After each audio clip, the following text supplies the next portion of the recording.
Welcome back, everybody. It's CTV Boarding Live in our On the Market segment. Kent Brown's here from Royal LePage Team Realty, the owner, broker of record. Welcome back. I like your jersey. Kurt, I heard you at 6:30. You said they were struggling and needed help on the finish of the road trip. Right. 10 days till St. Patrick's Day, and I thought I'd give them a boost. Those are wonderful jerseys, and I believe they were auctioned off for charity, and you happened to pick one up. I happened to get one last St. Patrick's Day. Isn't so that it's nice? my treasure. Yeah, it's beautiful. Thank you.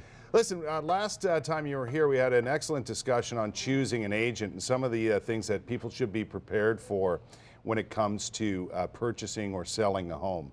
We're going to further that discussion today. Well, I thought I'd look at some of the costs you might come across when you're buying or selling. And again, we reinforced last week, plan ahead. Get to know exactly what it is you're going to be paying.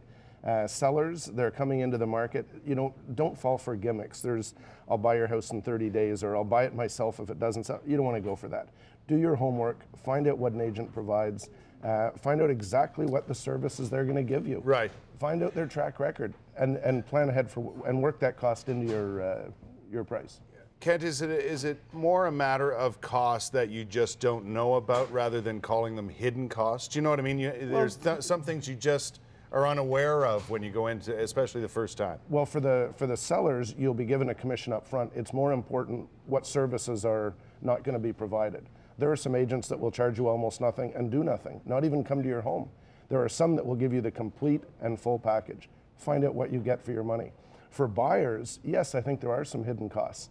As a general rule, though, the sellers pay the commission. That's done up front because buyers, it's sort of factored in. They're technically both paying it, but buyers can't finance a commission. And you can't borrow, they're using their money for the down payment. Right. So it's hard to get that money as an extra to pay commission. So as a rule, sellers pay commission. But buyers still have to factor in about 2%. They have legal fees that might run them $1,000, $1,500. They have disbursements, which would include title insurance that might run them another $800 to $1,500. Yep.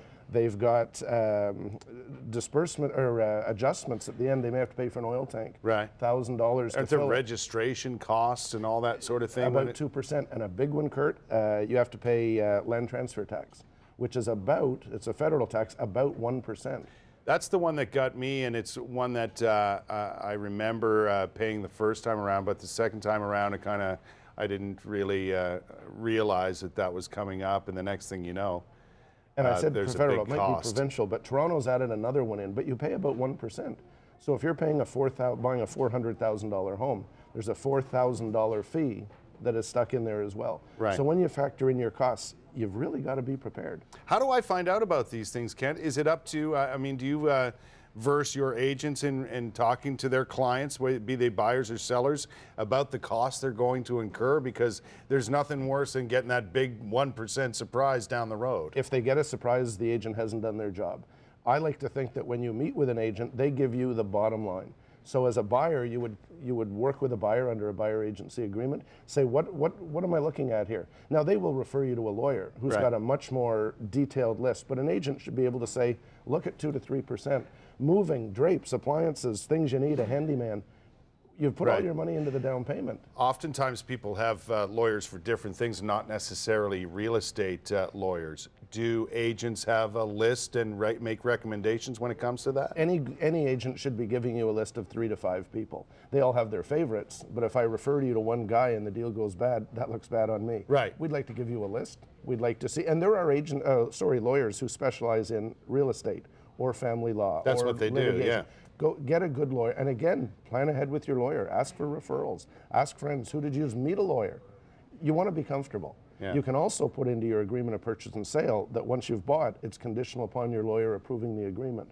Get the bottom line. It's very, very important. Yeah, and make sure, like you say, when you select an agent, it's one who's giving you all that information, because a lot of times the home buyer especially is unaware of these things, especially the first time around. Well, there's a lot of different business models out there. So find out what business model is being offered by your broker, and do your homework.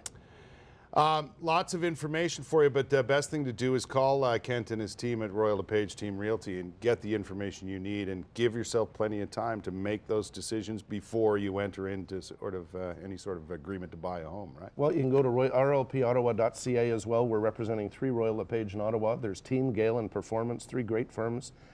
800 agents, 32% of the market will give you what you need. Kent Brown here on the Market. We'll see you in a couple weeks. I'll look forward to it.